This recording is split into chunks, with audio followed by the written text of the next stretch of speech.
la preparación física es un tema muy amplio, así que acá hay gente, veo, de toda América con diferentes experiencias, diferentes inquietudes.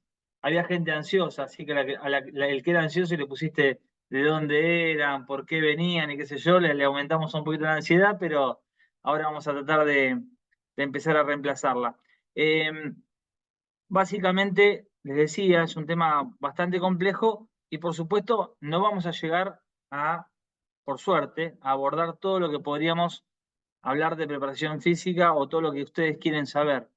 Pero como justamente el camino del conocimiento es ese, y es la apuesta de ida seguramente, ustedes van a poder quizás encender esa luz de interrogante para seguir buscando, que es lo que hacemos todos constantemente. Ustedes escucharon un montón sobre la información y yo permanentemente trato de seguir buscando capacitación a pesar de la experiencia que uno pueda tener en particular.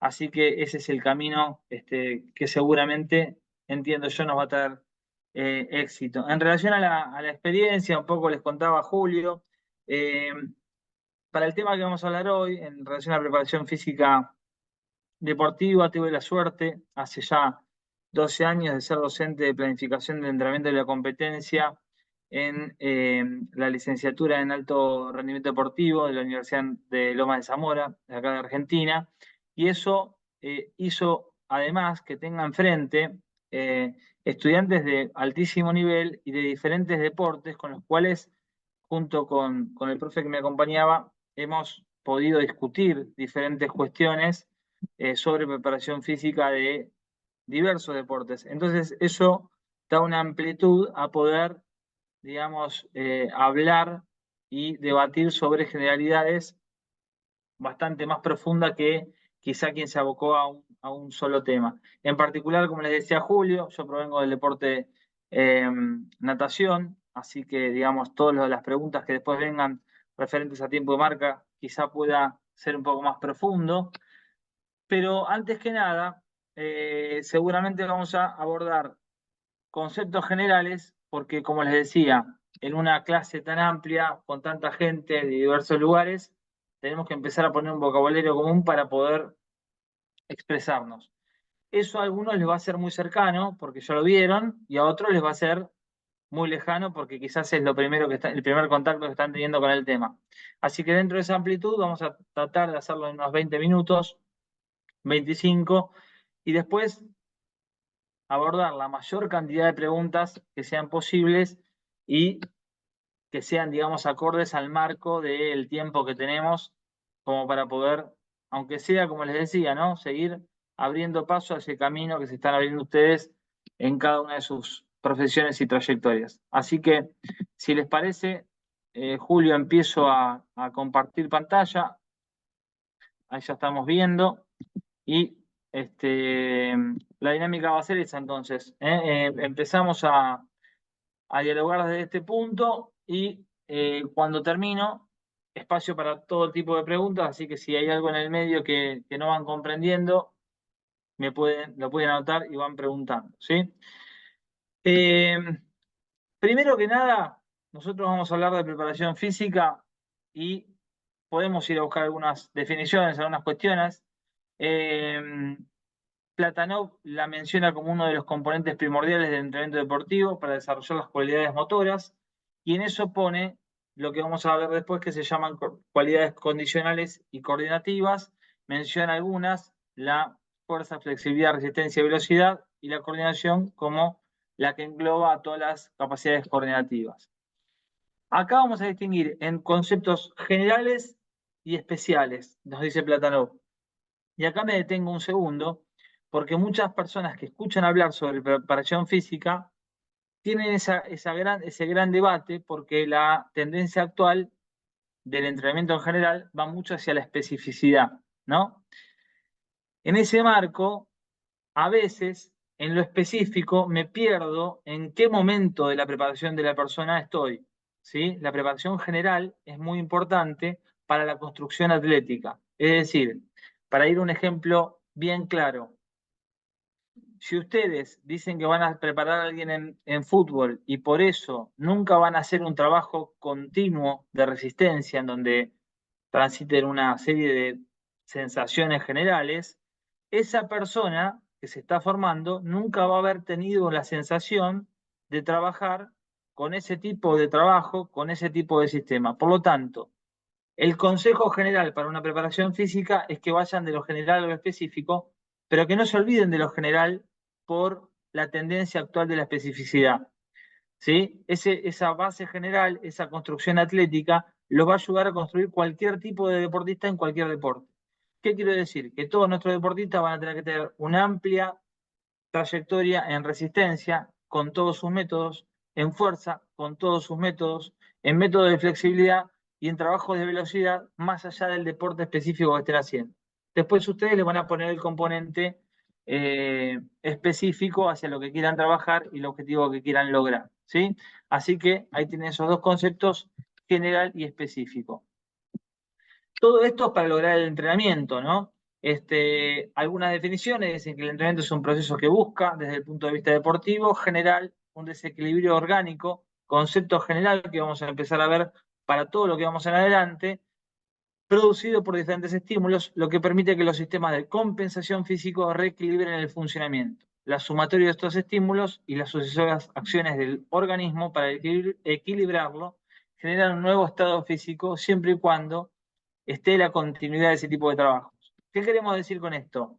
Cuando uno dice entrenar, de alguna forma dice estresar, dice modificar del equilibrio, digamos, el estrés no siempre es malo, ¿no? Modificar del equilibrio en el cual el organismo está. Nuestros sistemas orgánicos lo que hacen es tratar de compensar y equilibrar, ¿no? Quiero decir, hablándolo en términos muy generalistas, no lo tomen como un ejemplo tan puntual, digo, si nosotros hacemos fuerza, más allá de la fuerza que hacemos para caminar, pararnos y demás, estamos haciendo fuerza con pesas, en algún momento el organismo dice, bueno, esta persona mañana va a volver a hacer fuerza. Yo necesito compensar ese sistema, ¿sí? Recomponiendo esos tejidos, llevando más energía a esos lugares para lograr mejorarlo y prevenir lo que de nuevo va a pasar, ¿sí? Obviamente, como dice la definición, si esto es sistemático. Por eso es muy importante la sistematicidad del entrenamiento.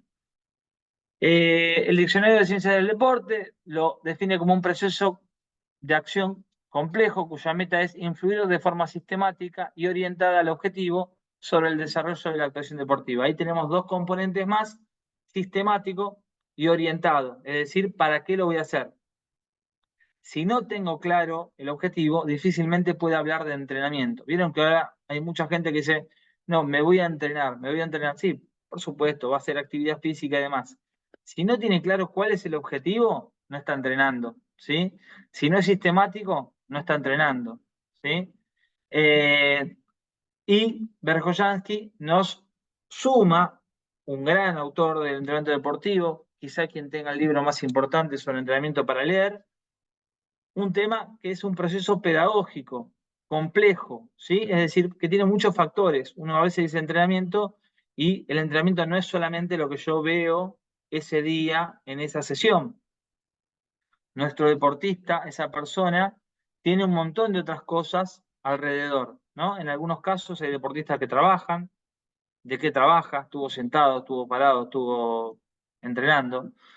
Eh, Hay deportistas que tienen problemas familiares, deportistas que tienen problemas vinculares, deportistas que tienen problemas económicos. Bueno, no es lo mismo entrenar a cualquier persona. Por eso el entrenamiento es un proceso complejo. Cuando uno quiere, y segunda cosa general que digo para tomar una referencia, poner esa receta en cualquier lado, hay algo que no va. Yo siempre digo cuando alguien vieron que nosotros los que estamos en el ámbito de la actividad física, hay gente que te agarra y te pregunta por, digamos, en breve, bueno, voy a empezar el gimnasio, ¿qué puedo hacer? ¿No? Y yo les digo algo para que tomen una guía, por lo menos de lo que yo pienso. Si a una persona ustedes le preguntan una cosa y esa persona les responde algo directamente, sin hacer ninguna pregunta entre medio, quiere decir que la persona a la cual le preguntaron no tiene idea de lo que está diciendo o sabe solamente eso.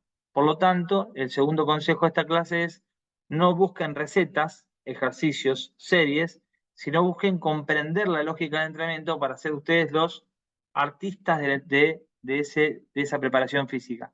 La preparación física es un arte, tiene componentes complejos, diversos, no se responde con una cosa sola. Entonces, ¿qué puedo hacer? Yo te tengo que preguntar 10 cosas más. ¿Qué tipo de actividades hacer? ¿Qué edad tenés? ¿Hace cuánto que no entrenás? ¿Qué te gusta hacer? Bueno, y ahí recién te puedo empezar a responder alguna cuestión. Lo que mencioné antes, que mencionaba Plátano, para quien no tiene estos conceptos, capacidades, digamos, en el mundo deportivo, el mundo de la motricidad, de la actividad física, distinguió históricamente estas dos cuestiones con capacidades condicionales, capacidades coordinativas para ver cómo entrenarlas y cómo definirlas. Fuerza, velocidad, resistencia y flexibilidad por el lado de las condicionales, cambio, reacción, acoplamiento, ritmo, equilibrio, orientación, diferenciación por el lado de las coordinativas. Y voy a decir dos o tres cosas vinculadas a estas.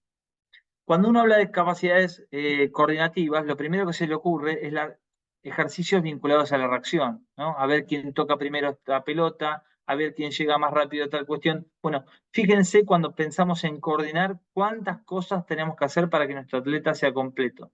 Están haciendo ejercicios de cambio, están haciendo ejercicios de reacción, están haciendo ejercicios de acoplamiento, están haciendo ejercicios de ritmo en sus clases, están haciendo ejercicios de orientación.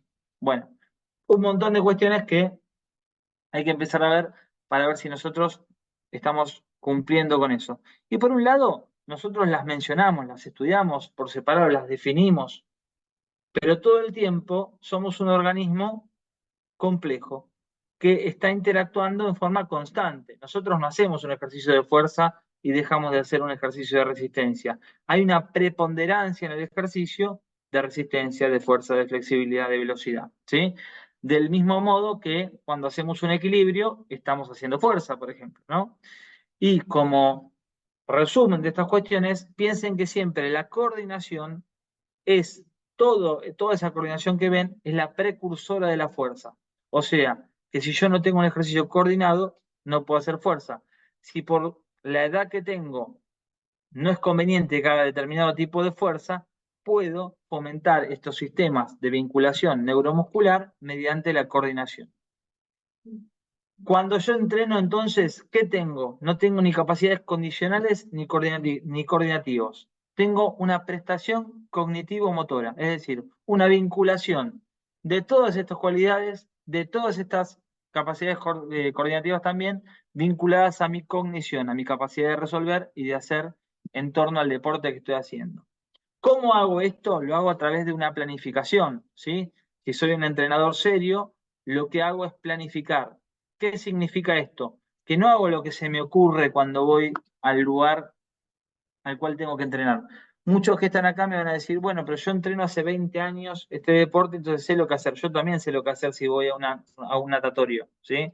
Sé perfectamente inventar un ejercicio. Ahora, si yo no tengo una planificación, nunca voy a poder corroborar qué hice la semana pasada, qué hice el mes pasado, tanto sea que me funcionó y me fue bien, o que no me funcionó y me fue mal. Entonces, planificar es más que nada una hoja de ruta, una guía de referencia para ver qué hicimos y qué no hicimos y en base a eso qué podemos mejorar. Por eso nos dice que tenemos que tener un diagnóstico inicial, bueno, quiénes son las personas que tenemos adelante, una elaboración de un plan, la ejecución del plan y una evaluación, que no es al final, es constante y permanente para ver si tenemos que ajustar eso que habíamos hecho. Una cosa trillada o común de la preparación física que les van a decir todos los preparadores físicos, uno va al lugar de entrenamiento, supongan que es una cancha de básquet, y no sé, hay una gotera, se inundó la cancha de básquet, hay otra actividad, se alquiló. Bueno, tengo que ver qué voy a hacer ese día. No puedo decir, bueno, como no está la cancha, me voy. ¿Se entiende? Bueno, particularmente, ojalá que alguno tenga las condiciones para trabajar en otro contexto, pero a todos nos pasan cosas que modifican la situación. O mi deportista le pasó algo. Bueno, ¿qué hago ese día si le pasó algo? ¿Cómo cambio el, el trabajo que estoy haciendo? Como referentes teóricos, porque les decía, esto es un camino, una guía y demás, hay algunas cuestiones académicas. Nosotros a veces el mundo deportivo está cambiando, por suerte, y tenemos muchas más referencias teóricas. Antes, ¿qué hacíamos? Le dábamos a la gente la información masticada de lo que nosotros habíamos hecho y lo decíamos como propio. Bueno, hoy en día ya el mundo académico entró en el mundo deportivo y tenemos un montón de bibliografía a la cual ir a consultar, que por supuesto me resuelve menos en 2 minutos, pero me profundiza mucho más los temas que me interesen. Ahí tienen un montón de referentes de la planificación, del entrenamiento, de la preparación física, Matveyev y Verkhoyansky como los más, digamos, grandes, porque han tenido dos grandes visiones. En un momento, Matveyev, el creador de la planificación, y Verkhoyansky adaptando a la planificación moderna. ¿Por qué cambiaron estos contextos que ustedes van a ver con estos autores si los indagan?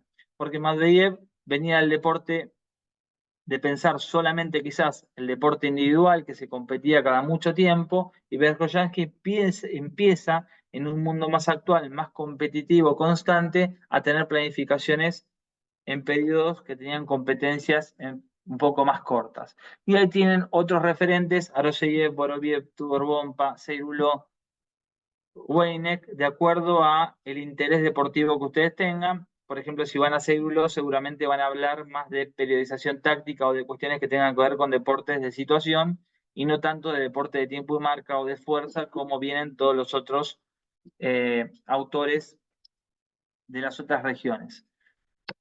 Para trabajar la preparación física y cualquier tipo de entrenamiento, van a tener que pensar cuáles son los principios del entrenamiento. Hay muchos, pero vamos a seleccionar algunos para comentar en esta breve introducción. Tenemos principios pedagógicos del entrenamiento y principios de la carga de entrenamiento. Los pedagógicos serían el cómo, las formas de implementación que favorecen el desarrollo de entrenamiento, y los de la carga relacionados a los conceptos de la ciencia del deporte que permiten seleccionar y administrar correctamente las cargas de entrenamiento. Entre los pedagógicos podemos ver, bueno, el entrenamiento individual.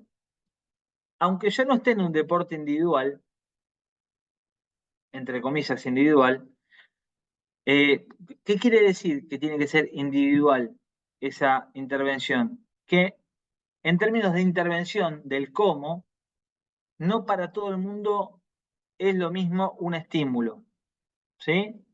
Por ejemplo, algunas personas requieren que yo explique una vez más. Algunas personas requieren que yo lo esté mirando cuando lo explico. Algunas personas requieren que yo se lo muestre. Algunas personas requieren que yo le preste atención a tal cosa. A algunas personas no le gusta algún tipo de ejercicio y lo puedo adaptar. Bueno, eso, por más que yo tenga un equipo, tengo que tenerlo en cuenta, porque el mejor entrenamiento es aquello que la persona hace, ¿no? Entonces, si yo no logro que lo haga, o no logro que lo entienda, o lo hace mal, no lo voy a lograr. Así que el principio del entrenamiento individual es muy importante. No me quise jugar a decir en la clase individualización, porque siempre se me traba la lengua. Bueno, principio de salud, ¿sí? Tiene que ver justamente con que, más allá de lo que nosotros querramos hacer, el logro deportivo, el logro físico, porque debe haber gente acá que viene del fitness o de la cuestión más estética. Bueno, hay un principio de salud que respetar. Primero que nada, lo que te voy a dar, lo que voy a hacer, ¿te va a hacer bien? ¿Te va a perjudicar a futuro? Bueno, ahí tenemos una gran discusión para dar con el alto rendimiento deportivo, que no lo vamos a resolver ahora, pero bueno, no siempre el máximo rendimiento está tan vinculado a la salud. Pero eso es una cosa, y otra cosa es directamente hacer cosas que perjudican la salud, ¿sí? Quiero decir, si yo soy entrenador o ni siquiera soy entrenador y te recomiendo un esteroide en un gimnasio, bueno, no estoy siendo tan a favor del principio de la salud. Si te recomiendo que hagas una serie que te va a hacer mal, por más de que yo piense que te puede beneficiar en cierto aspecto físico, no estoy siendo tan en principio de la salud. Si no cuido tu flexibilidad y priorizo la fuerza y no cuido ese músculo, no cuido esa cuestión, te puedo hacer lesionar al futuro. Bueno, principio de salud, primero que nada, para moverse. El principio de conciencia y actividad. saber lo que estoy haciendo. Sobre todo en la gente adulta, esto es fundamental. Por supuesto con chicos también, pero depende de la edad. Bueno, a veces es menos relevante que yo pueda explicar tan claro por qué estoy haciendo ese ejercicio.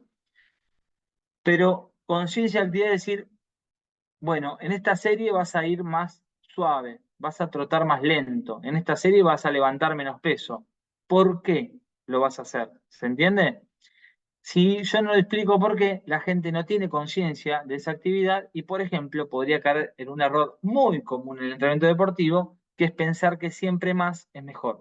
No siempre más es mejor, porque para eso está lo que vamos a tratar de ver un poquito, que es los esquemas de evolución de la carga, los sistemas de supercompensación y otras cuestiones. Es decir, que no siempre eh, ir a la máxima intensidad o ir a la máxima fuerza, por ejemplo, es mejor. Para eso tengo que tener el principio de conciencia de la actividad. ¿Para qué? ¿Por qué? ¿Y por qué hoy voy más lento? ¿Por qué mañana más rápido? ¿Por qué mañana más fuerte? ¿Por qué mañana más suave? El principio de motivación, fundamental. Hay mucha gente que me ponía, tengo ganas de estar en la clase. Bueno, fundamental, ¿sí? Fundamental que estén motivados para poder hacerlo. Bueno, nosotros podemos hacer algo, ¿no? O sea, hay una motivación intrínseca, que es lo que ustedes manifestaron, porque tienen ganas ya de por sí de formarse, y una extrínseca, es lo que nosotros podemos darle. Bueno, si lo que yo arranqué a contar no les interesó para nada, seguramente los habría desmotivado. Si lo que yo les empecé a contar los motivó, seguramente estarán más atentos. Si lo que les conté es conocido, seguramente pierden un poco de atención. Si es desconocido, seguramente atienden un poco más. Bueno, esto mismo pasa en el entrenamiento deportivo. Tengo que tratar de mantener a la gente motivada, activa y demás. Fundamental para la motivación que el entrenador me preste atención, que el entrenador me explique, que el entrenador crea en mí, crea en lo que voy a hacer y que tenga una situación de animosidad con respecto a lo que está haciendo. ¿Sí? Yo les puede gustar o no, pero estoy acá dando la clase animado, ¿sí? No me estoy durmiendo, estoy animado, estoy tratando de que ustedes se compenetren con lo que yo estoy diciendo. Progresividad, ¿sí? Ir poco a poco en ese entrenamiento deportivo, cada vez ir aumentando en forma progresiva la dificultad, principio de adecuación a la edad y el nivel, ¿sí? Bueno, estamos hablando de los pedagógicos. En este caso, la adecuación a la edad y el nivel es, bueno, tiene determinada edad, lo que estoy explicando, ¿lo entiende? ¿No lo entiende? ¿Por qué no lo entiende? Bueno, puede ser que todavía no tenga ese concepto, ¿no? Estábamos hablando de preparación física, pero si nos fuéramos a la enseñanza inicial y uno dice, bueno, tengo 5 años, le digo con la derecha o con la izquierda, bueno, por ahí ya sabe distinguir de izquierda a derecha, ¿sí? ¿Se entiende? O tiene 15 años, bueno, nunca hizo un trabajo de determinada forma. Bueno, tenés que ir al 70%. ¿Sabe cuál es su 70%? Bueno, si yo no pienso en eso, no me adecuo a la edad y al nivel de la persona para la intervención pedagógica que yo estoy queriendo hacer. De la multilateralidad a la especialización, fundamental. Así como era lo general a lo específico, eso es fundamental a la hora de la variabilidad del entrenamiento. ¿Qué quiere decir? Tratar de hacer muchas cosas y diversas y después lo específico, ¿sí? Que esa persona, ya sea un deportista o una persona que está yendo al gimnasio, no importa, que sepa hacer muchas cosas, ¿sí? Amplíen las habilidades, amplíen los conocimientos, ¿sí? Y eso los va a llevar a un éxito. Sistematización, ahí tiene una I de más, error de escritura, pero la sistematización básicamente es ser sistemático punto a punto, hacerlo todas las semanas, cumplir en lo posible. Sé que en tiempos actuales es difícil, pero si uno está haciendo un entrenamiento deportivo, una preparación física deportiva con gente y con un objetivo, hasta tiene que ser a la misma hora, ¿sí? ¿Qué quiero decir?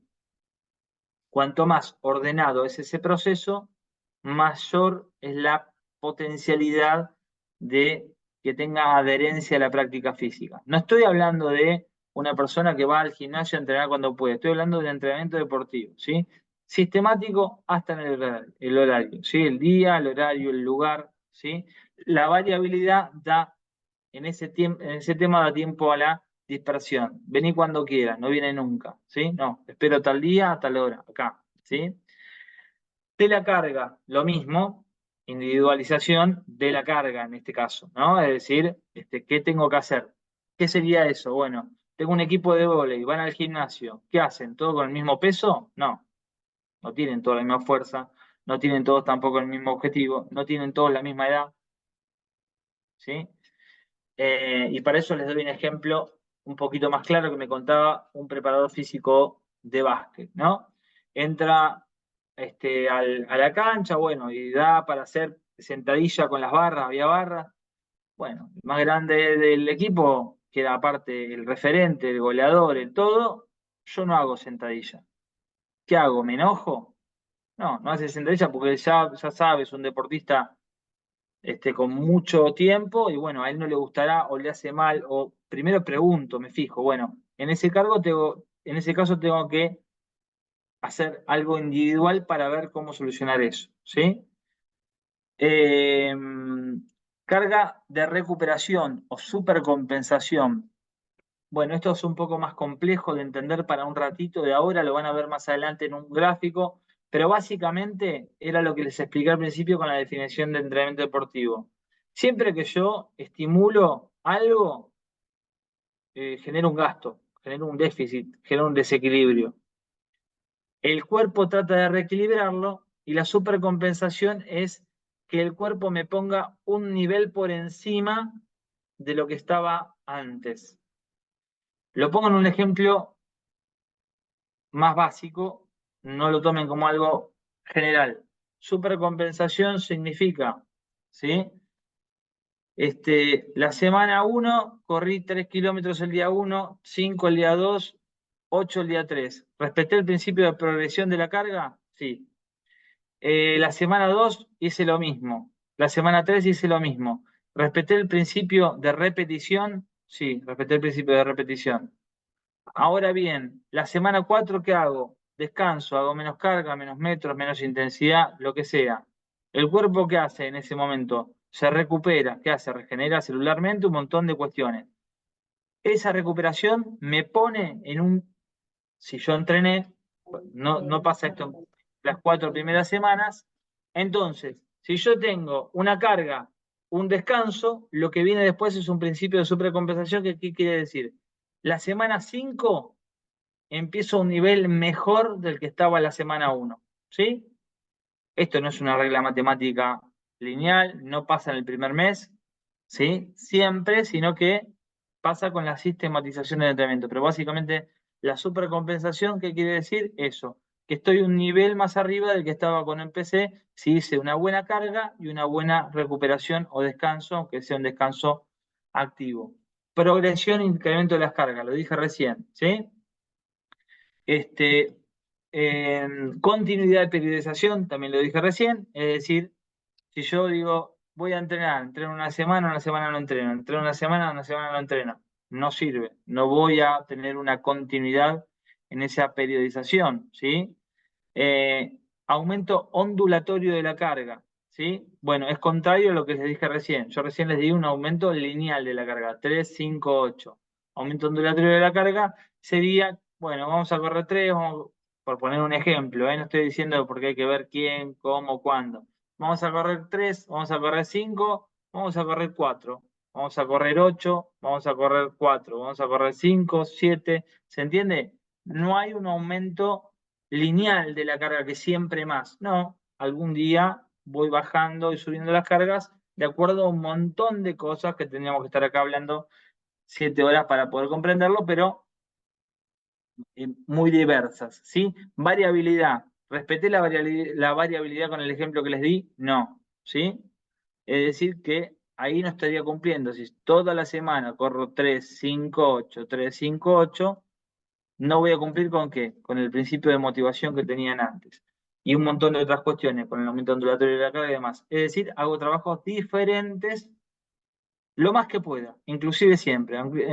Si les di 2 veces a correr 8 kilómetros, bueno, el contenido de esos 8 kilómetros tiene que ser diferente, ¿sí? Un día será con pasadas, otro día será prestando atención a una cosa de la respiración, otro día será con algún aumento de la intensidad en una parte, otro día será prestando atención en la primera parte a tal cosa, en la segunda a tal otra, variabilidad, como sea, variabilidad.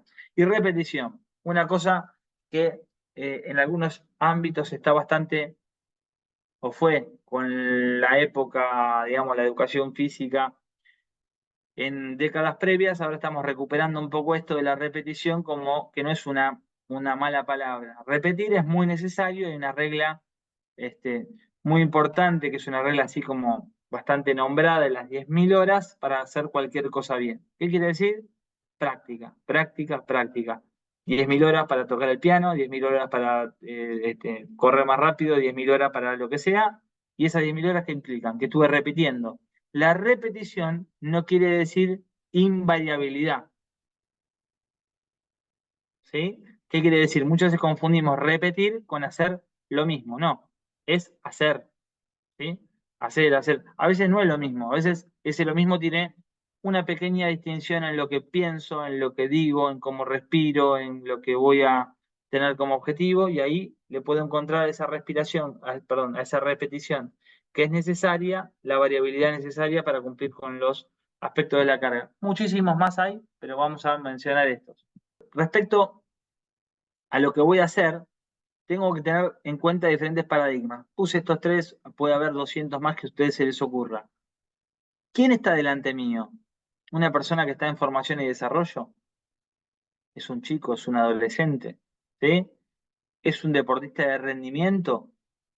¿Es una persona que está en lo que se llamamos deporte máster, es decir, una competencia ya por fuera del rendimiento deportivo a otra edad, que a veces tiene mucho rendimiento, pero ya esa persona trabaja, está en otro esquema? Y saliendo del deporte, a las personas que ustedes vean en un gimnasio, ¿quién es esa persona? ¿Entrenó? ¿No entrenó? ¿Es chico? ¿Es grande? ¿Cómo está físicamente? ¿Sí? El paradigma es lo más importante para determinar lo que voy a hacer. ¿Sí? ¿Quién es la persona que tengo delante y cuál es el objetivo que estoy persiguiendo? Si yo tengo chicos de 12 años que están aprendiendo a nadar y pienso que estoy haciendo rendimiento deportivo, estoy equivocado. Si pienso que no van a llegar nunca al rendimiento deportivo, también están equivocados. ¿Sí? O sea, porque pueden llegar, pero no es ese mi objetivo hoy. ¿Sí? Así pueden pensar cualquier otro tipo de paradigma. ¿Cuáles son los medios de entrenamiento que tengo? Bueno, los ejercicios físicos, ¿sí? Que pueden ser generales, específicos, pueden ser ejercicios de recuperación. La comunicación también es un medio de entrenamiento, ¿sí? Una comunicación eficaz, una comunicación persuasiva. Eficaz es que me entiendan lo que planteé, ¿sí? Que haya logrado comunicar lo que quería comunicar. ¿Cómo es el ejercicio? ¿Qué tiene que hacer? ¿Cómo? Y otra cosa es persuasiva, que esté convencido. La persona que está enfrente tiene que estar convencida de lo que yo estoy dando. Si no está convencida, no podemos ni empezar, ¿sí? Si no nos cree, chao. Eficaz, eh, y acá quiero decir algo con respecto a la enseñanza, hablando de los principios pedagógicos. Eficaz no es que lo haga bien, es que entienda lo que hay que hacer. Que lo haga bien va a llevar a un proceso. Si yo estoy enseñando un ejercicio, no me puedo enojar con el que lo hace mal. Puedo enojar si no me presta atención, ¿sí? Si no, me puede dar bronca si no me presta atención. ¿Y qué te va a hacer? Tratar de buscar una forma en la cual me presta atención y entienda lo que yo le estoy diciendo. ¿Por qué? Porque nosotros no corregimos una acción motora porque, lo entendí y lo corrijo. No, lo tengo que practicar, lo tengo que corregir, lo tengo que interiorizar, lo tengo que repetir, lo tengo que hacer voluntario. Bueno, hay un montón de cuestiones. Así que cuando comuniquen, ojo con enojarse porque la persona no hace lo que yo dije y piensa que no me entendió. No, me entendió, pero todavía no lo puede hacer. Está en un proceso de aprendizaje del ejercicio. ¿Sí? Eh, Bueno, medios tecnológicos, gráficos y de demostración, hoy tenemos un montón, ¿sí? Video, lo filmo, mirá, ¿ves lo que te estoy diciendo? Lo hiciste así, lo hiciste así. Plataformas en las cuales yo puedo guiarme, mirá, bueno, a ver, te voy a mandar hoy en día, los que vienen del triatlón, del entrenamiento que tiene que ver con las cargas, los volúmenes, muchos entrenadores tienen una app, le cargan a cada uno el tipo de entrenamiento que tiene que hacer y ahí en esa app van registrando también los alumnos si cumplieron el ejercicio. Bueno, otro tipo de cuestiones. Con las plataformas, ojo que no son un medio de entrenamiento confiable si no hay una persona entre medio, por lo menos para mí. ¿Qué quiero decir? Yo pongo mi peso, mi edad y me recomiendan entrenamiento, no, hay 10.000 cosas que no me preguntó, por lo tanto me puedo equivocar y hasta me puedo hacer bastante mal. ¿Sí? Bueno, video, fotos pusimos como ejemplo. El medio natural también es un medio de entrenamiento, ¿sí? El terreno, ¿sí? Que es un terreno, voy a correr, es un terreno parejo, es un terreno desparejo, tiene obstáculos, ¿sí? Es un terreno inclinado, ¿sí? Bueno, es un medio para entrenar. No cambié nada más que la inclinación del terreno. Cambia todo, ¿sí? Cambia la carga, cambia lo biomecánico, ¿sí? La postura en la cual corro, me refiero a lo biomecánico. La altura, me refiero a la altura respecto al nivel del mar, ¿sí? Correr acá no es lo mismo, digo, a nivel del mar, no es lo mismo que correr en una montaña. Ustedes ya saben que hay, por ejemplo, personas que van a hacer ciclos de entrenamiento a lugares con altura, ¿sí? ¿Por qué? Porque cambia mi nivel de oxígeno en sangre, mi oxigenación, por lo tanto tengo una determinada exigencia que al bajar he modificado algunas cuestiones.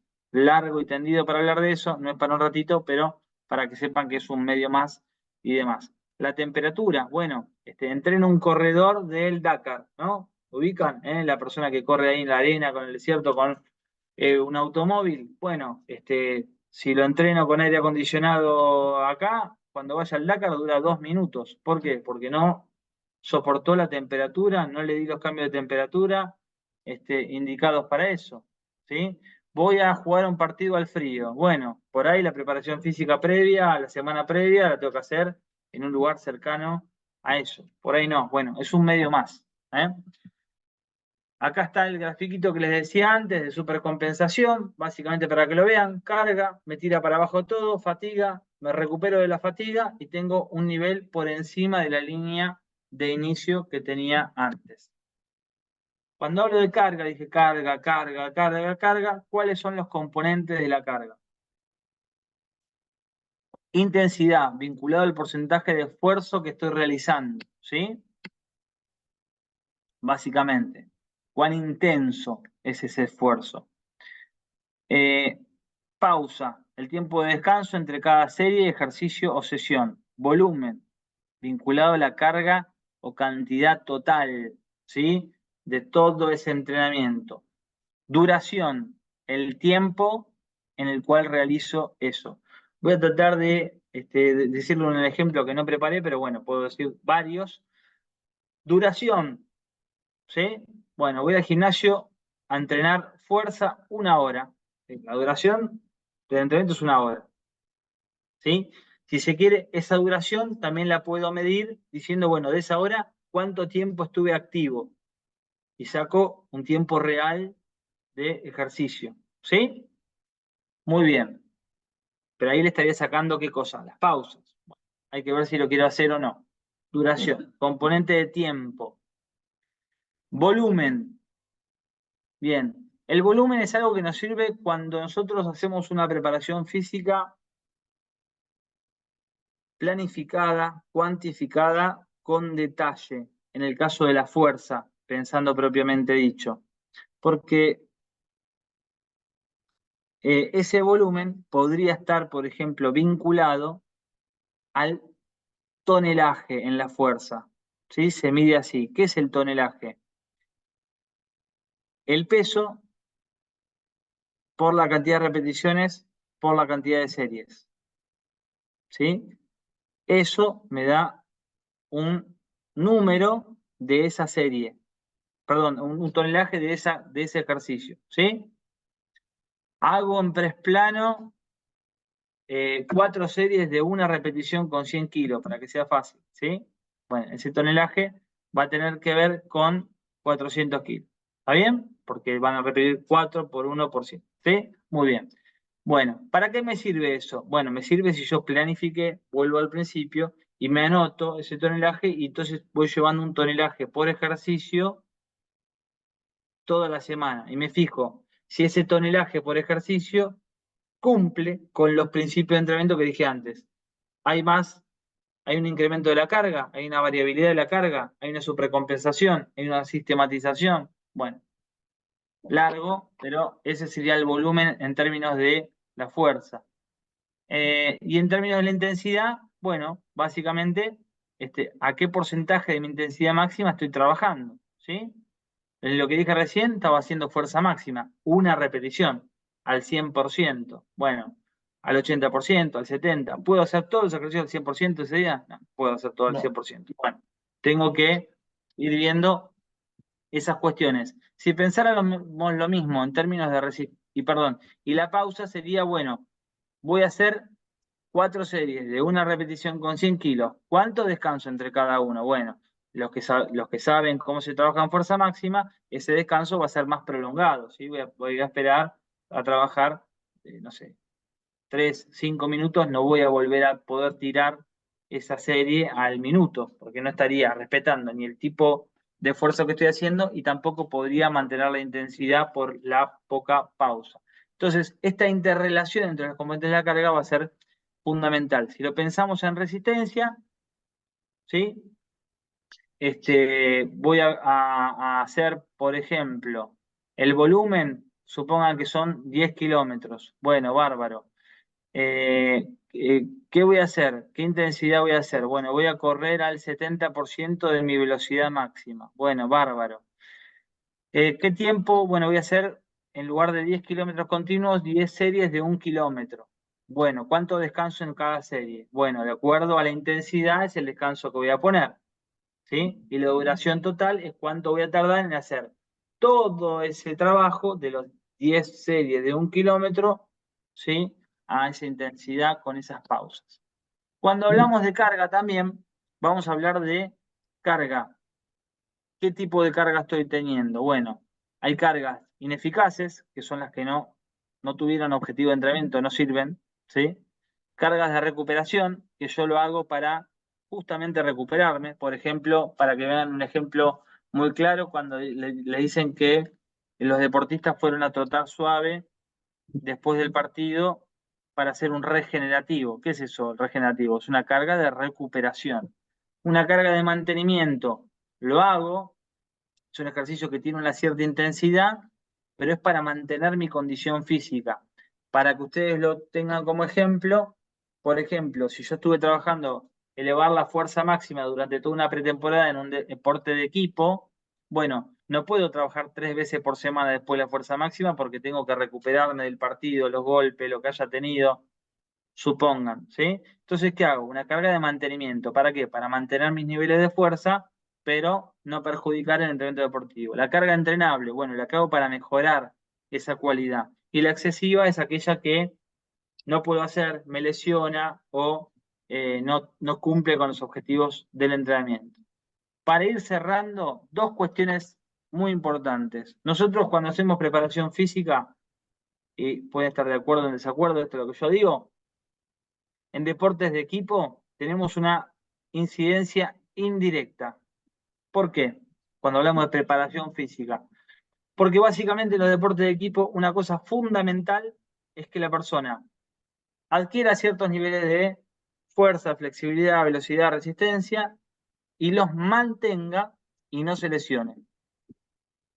Porque lo que sucede después en el juego tiene un componente que nosotros desde la preparación, vista así como preparación física, no cognitiva que habíamos dicho al principio, no estamos teniendo en cuenta, no dominamos. ¿Qué quiere decir esto? Este, eh, Messi, por supuesto, que hace el gol porque corre más rápido, porque hace determinada cuestión. Ahora, si cuando le pega el arco no va dentro de los 3 palos, no es gol.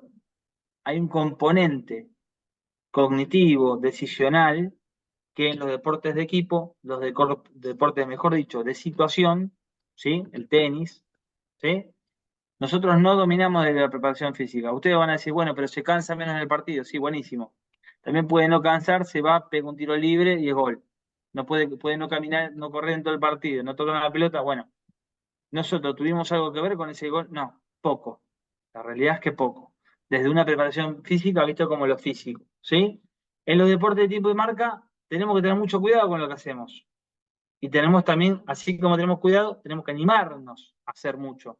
¿Por qué? Porque tenemos incidencia directa, totalmente directa, ¿sí?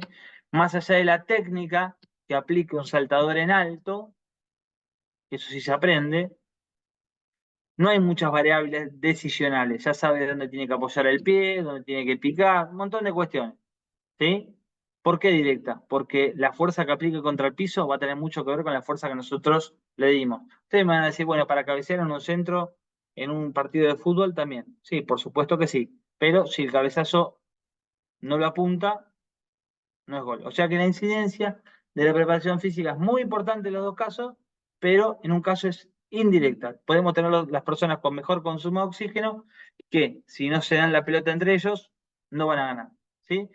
En el caso de la persona que tenga el mejor consumo de oxígeno y le toca una carrera en donde tiene que hacer una maratón, el que tenga mejor consumo de oxígeno normalmente, ¿sí? Más otras cuestiones que va a tener que tener en cuenta, le va a ir mejor que al otro.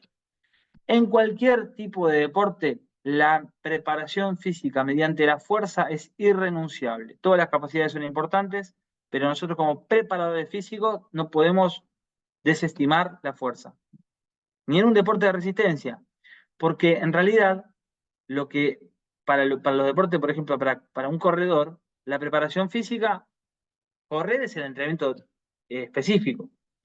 La preparación física es qué hace para poder correr. Entonces la fuerza, la flexibilidad, la velocidad van a ser, la velocidad vista como ejercicios de pliometría, saltabilidad y demás, van a ser ejercicios que van a incidir en esa preparación física. Así que hacer fuerza siempre.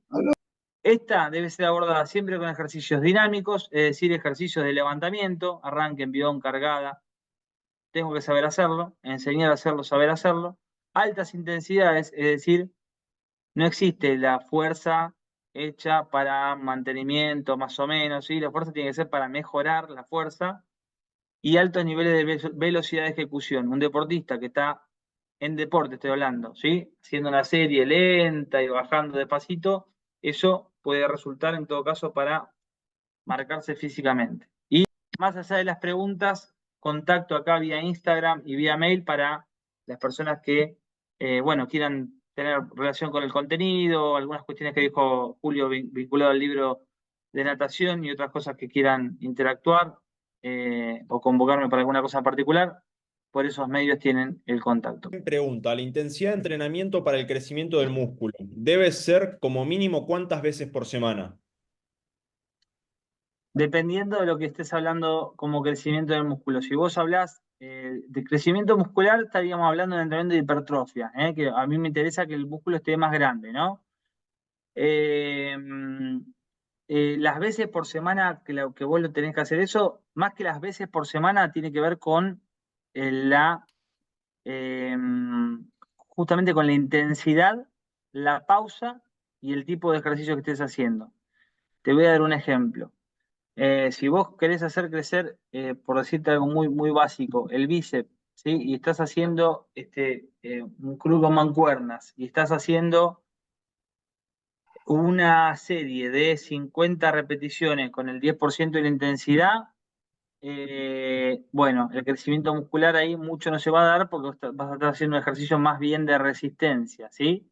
Ahora, si manejás un porcentaje de intensidad cercano al 70% y aún así sostenés una gran cantidad de repeticiones, es decir, más de 10, 15 o probablemente podría ser al fallo, y le das poco tiempo de recuperación a esa serie, es decir, un minuto, minuto y medio, volvés a hacer una serie, haces así 4 series, vas a obtener un trabajo más vinculado a la hipertrofia. La hipertrofia, en este caso el crecimiento muscular, está vinculado a porcentajes que van por encima del 60% de la intensidad, que tienen muchas repeticiones y que tienen poco tiempo de recuperación para que justamente ese trabajo haga que el cuerpo se ocupe de recuperarlo. ¿Recuperarlo con qué? Con el crecimiento, la recuperación de las fibras musculares que van a hacer aumento de volumen. Tenés dos tipos de aumento de volumen que tiene que ver con el aumento más bien celular y el volumen más bien vinculado a la fibra muscular.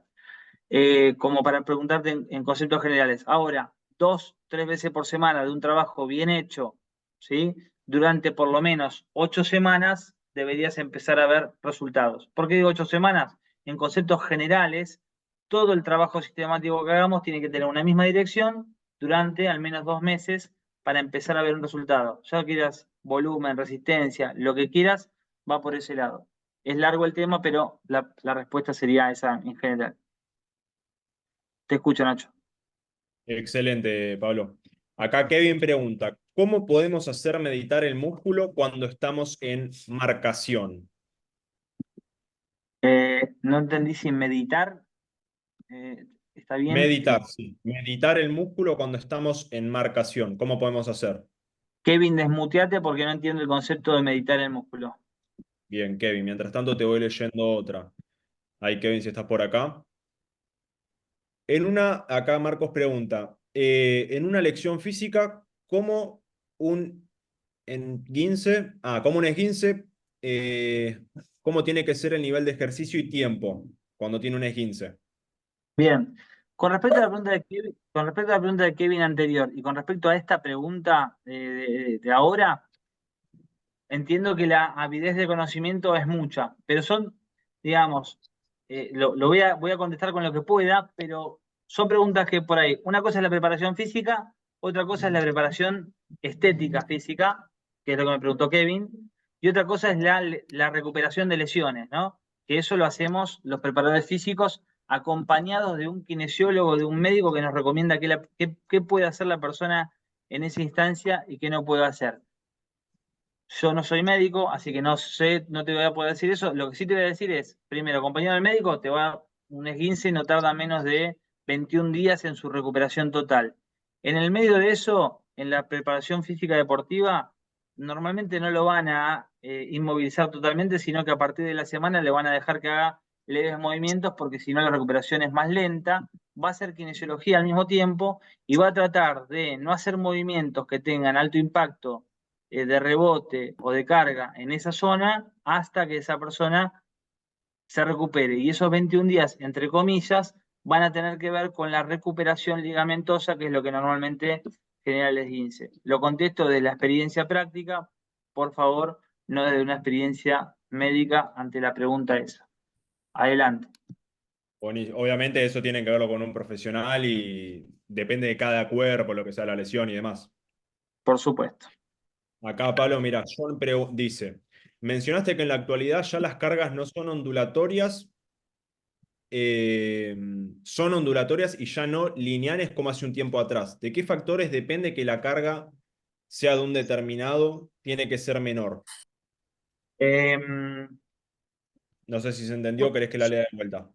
Dos cosas. Yo lo que no dije que las cargas no son ondulatorias.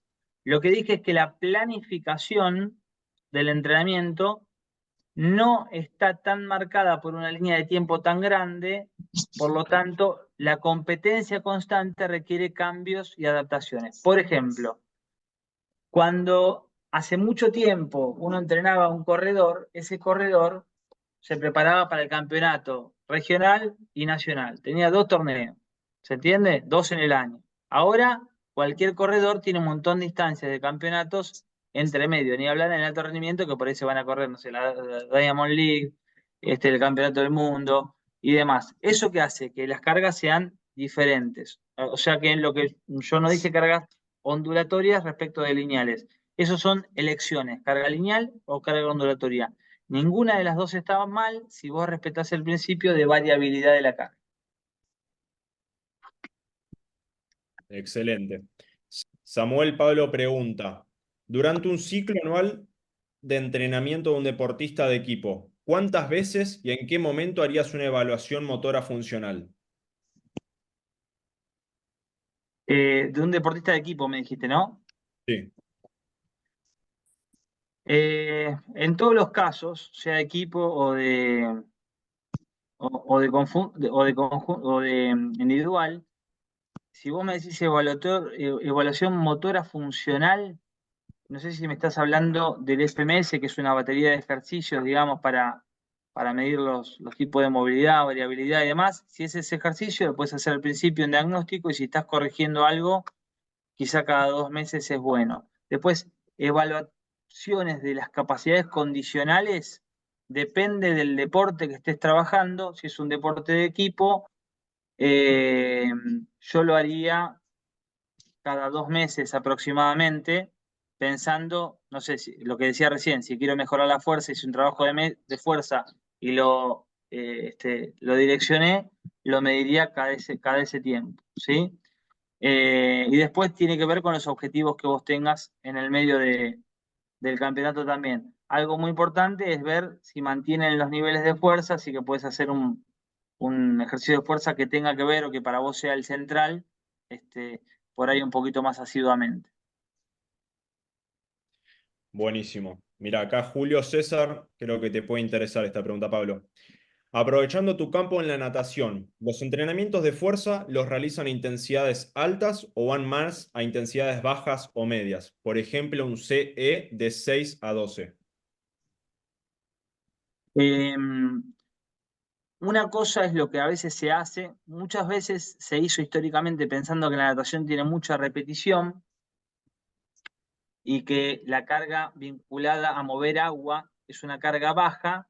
Se trataban de hacer preparaciones específicas con muchas repeticiones, como mencionaba ahí en una de las opciones la persona que preguntó, y muchas repeticiones. Eso para mí no tiene ningún sentido. Corras la prueba que corras, la fuerza es fuerza, y hay que hacer mucha fuerza bien hecha a alta intensidad. Para hacer poca fuerza con baja intensidad, lo mando al agua o lo mando a nadar con manoplas. ¿Se entiende lo que digo? Entonces, sea natación o si querés pensarlo en atletismo, mi idea, no digo que sea la verdad, mi idea es alta intensidad de fuerza, ejercicios bien hechos, practicados y demás, pero hacer en el gimnasio lo que no vas a hacer en el agua. Para hacer lo mismo que en el agua, anda al agua. ¿Sí? Bien. Buenísimo. Vamos con ya la anteúltima. En deportes como el vóley, ¿qué tan importante es el principio de variabilidad por los movimientos acíclicos que hacen los atletas en los partidos?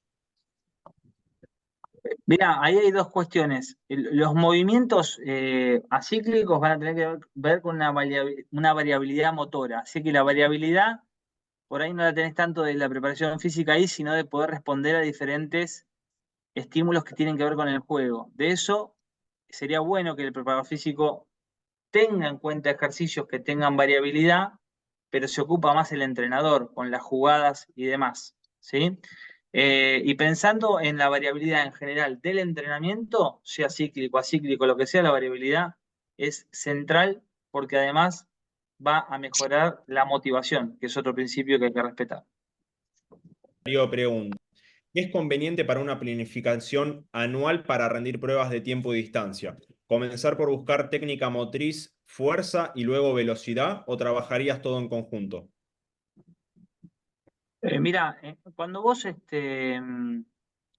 trabajás el entrenamiento en general, o sea, si pienso como entrenador, trabajar todo es importante. Es decir, vos le vas a poner prioridad a lo de la distancia, pero siempre tenés que hacer un ejercicio de velocidad, siempre tenés que hacer un ejercicio. Ahí tiene que ver eso con la variabilidad. Te voy a poner un ejemplo con esto que te estoy diciendo, con lo siguiente. Si vos trabajás siempre resistencia, mucha distancia y muchas repeticiones, porque pensás que, vuelvo al tema, si vos pensás que porque la prueba es muy larga o la distancia es muy larga y demás, lo importante es hacer siempre mucha distancia, bueno, ahí vamos a tener una falla, porque en todos los deportes, en todos los ejercicios vas a tener un momento en el cual vas a tener que hacer más fuerza, un momento en el cual vas a pasar una persona y va a tener que hacer velocidad, así que es importante todo. Ahora, en la construcción de la resistencia general, yo iría con más prioridad en la resistencia general y con pocos estímulos de velocidad sumados poco a poco. Lo que no quiere decir es que no hagas velocidad, quiere decir que hagas menos cantidad de sesiones de velocidad que de resistencia amplia cuando quieras hacerlo. Rubén dice, en hockey, ¿cuál crees que es el estímulo y el ejercicio que debe estar siempre en un entrenamiento? Si hablas de preparación física, Bueno, lo mismo que pienso de todos los deportes, ¿no? El estímulo vinculado a la fuerza. Por la posición, te diría que el trabajo de algunos ejercicios isométricos, es decir, de sostener una postura, te pueden servir y sobre todo, bueno, como en la mayoría de los deportes también, pero la sentadilla me parece un ejercicio fundamental de la preparación física si querés trabajar. Aclaración respecto de esto, Ignacio, que me está tirando preguntas. Estoy contestando de una forma generalista, pero no quisiera faltar al respeto a nadie que sea preparador físico de un deporte en específico, porque por supuesto yo puedo hacer recomendaciones generales, pero hay mucha gente que sabe mucho de un tema, entonces, bueno, estoy orientando, ¿no?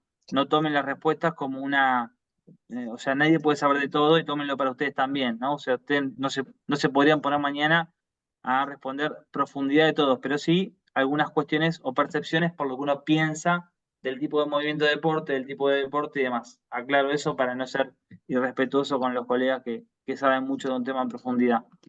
Dale, Nacho, nomás. Mira, acá Vladimir dice, ¿la halterofilia como deporte de fuerza explosiva ayuda al rendimiento deportivo en el fútbol? Sí, sí, la halterofilia, si vos lo pensás como levantamiento, como ejercicios dinámicos, o sea, la halterofilia usa ejercicios, por ejemplo, como los que mencioné, arranque, envión cargada. Me lo preguntó encima Vladimir, que tiene nombre de gente que hace bien halterofilia, así que no quiero ser respetuoso con con la respuesta, pero no. Más allá de eso, ejercicios dinámicos siempre, en todos los deportes, deportes explosivos o que requieren de salto, de movimientos explosivos, vóley, básquet, cualquiera que sea, yo me iría para ese lado. Eso, practicar ejercicios dinámicos a alta intensidad, ojo, que no es lo mismo que hacer halterofilia, ¿no?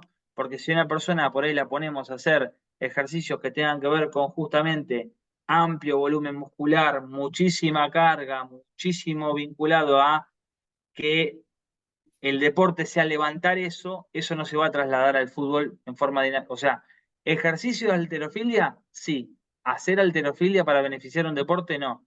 Acuérdense una cosa, lo más importante es el deporte que estoy haciendo, ¿sí? Lo otro, o sea, nadie es campeón de levantar una pesa encima de su cabeza, salvo los que hacen halterofilia.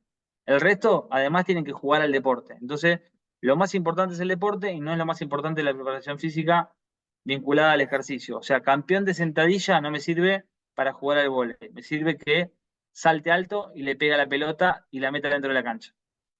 Dale, Nacho. Bien. Mirá, ya que estamos con el fútbol, acá Ramiro dice, en el fútbol, ¿cómo podemos medir la carga en el jugador para trabajar fuerza? Bueno, igual que en el resto de los deportes, la carga la vas a trabajar pensando en la relación entre los componentes de la carga, intensidad, volumen, pausa, recuperación, pensando específicamente en el fútbol, tenés que recordar que en la parte de la pretemporada vas a poder aumentar las cargas y hacer un gran aumento de la fuerza máxima que te va a ayudar a sostener y la potencia que te va a ayudar durante todo el campeonato, pero tenés que pensar que la fuerza durante el campeonato va a tener que ver con tus compromisos deportivos del siguiente fin de semana. Por lo tanto, si vos vas a hacer un aumento intenso de la carga, por ejemplo, en sentadillas durante 8 semanas, en el medio que tenés 8 partidos, te vas a equivocar. Es importante hacer ahí un mantenimiento y, por ejemplo, apostarle a mejorar la carga de entrenamiento, por ejemplo, hablando específicamente de la fuerza, o mejorar con A, la rotación de suplentes, es decir, el que no va a jugar puede trabajar un poco más intenso que el que va a jugar sí o sí. B, los partidos ganables o no ganables. En fútbol no está tan claro, pero en otros deportes sí está muy claro. ¿Qué quiere decir? Si yo voy a jugar al handball con un equipo que ya sé que es muy superior, que me gana siempre 35-2, ese partido lo pierdo seguro. Bueno, puedo cargar físicamente porque lo que puedo hacer es perderlo por menos, pero perderlo lo pierdo. Hay deportes que son más claros. El fútbol vas a tener que jugar un poquito más con eso y más con el compromiso y lo que tengas por delante. Nunca la carga de preparación física te puede perjudicar el rendimiento de un deporte de situación porque ahí te van a echar, básicamente. Sobre todo si lesiona gente. Mantener es ganar, ¿eh? Bien. Excelente. Bueno, Pablo, vamos con la última que es de Nico y dice, ¿es posible mejorar el VO2 máximo a través de la natación? Para que se me fue. Acá. A través de la natación para luego trasladar esas mejoras al campo de fútbol, siempre hablando de un ámbito semi-amateur. Sí. Eh, Mira, el VO2 es un componente de la preparación física, es decir, es una mejora fisiológica. Vos mejorás tu máximo consumo de oxígeno, ¿sí? Es un dato fisiológico ese. Lo podés mejorar entrenando la resistencia de cualquier forma, en bicicleta, nadando, corriendo. Ahora, el traslado de esa eficacia, o sea, que vos tengas más VO2, no va a ser necesariamente que vos rindas mejor en fútbol. Por lo tanto, yo soy más amigo de cuando vas a mejorar una cualidad física, mejorala en el lugar en donde vos vas a trabajar. Mejorala trabajando en fútbol. Y en fútbol, una cosa que no dije, nosotros tenemos diferentes tipos de trabajo, de métodos de entrenamiento de resistencia: continuo, intervalado, intermitente. En fútbol actualmente se trabaja mucho con el método intermitente, que tiene que ver con trabajo y recuperación en un periodo de 30 por 30, 30 por 15, 15 por 15, 20 por 10, 20 por 20, o sea, es decir, trabajos de una corta duración y una igual recuperación o doble de recuperación. ¿Por qué? Porque tenés frenos, arranques, ¿sí? No es igual que un deporte de resistencia en sí misma. Es decir, la resistencia específica se trabaja en el campo. Ahora, jugar de fútbol amateur en natación para sacarlo de la cancha, para divertirse, para aprender otro deporte y para relajar un poco las regiones musculares que por ahí se tensionan más con el impacto, buenísimo. Ahora, no para mejorar el consumo de oxígeno, porque además para mejorar el consumo de oxígeno deberían nadar muy bien para poder entrenarlo. Bien, agradecerle a Julio y en nombre de él a toda la gente de Ida Class, a los participantes por quedarse hasta el último momento y por también ser respetuosos con el ida y vuelta. Y ante lo mismo, digamos, más allá de que les haya gustado la clase, no se pierdan otros profesionales, que siempre escuchar mucha gente que dice cosas diferentes es la clave, así que mi máximo respeto también a los colegas que van a hablar de cosas específicas en los cursos y demás, y espero que por lo menos esta charla, que era la idea, sea motivadora para seguir aprendiendo, más que resolver un tema en específico, así que gracias a Julio, la gente de IDA, y a vos, Nacho, por la amabilidad y todo el intercambio que tuvimos en esta clase de hoy.